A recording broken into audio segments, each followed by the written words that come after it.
أعوذ بالله من الشيطان الرجيم. بسم الله الرحمن الرحيم. يا أيها الذين آمنوا استعينوا بالصبر والصلاة إن الله مع الصابرين. ولا تقولوا لمن يقتل في سبيل الله أموات بل أحياء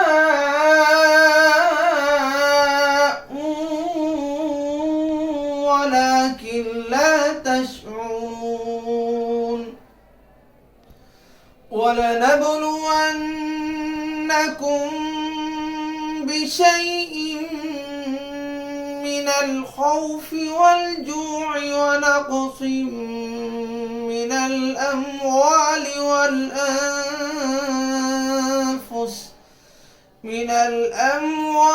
والأنفس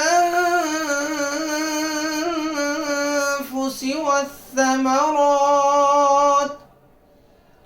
وبشر الصابرين الذين إذا أصابتهم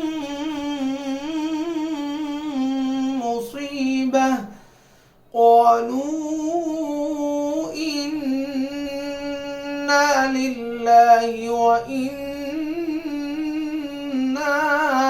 إليه راجعون. أولئك عليهم صلوات من ربهم ورحمة وأولئك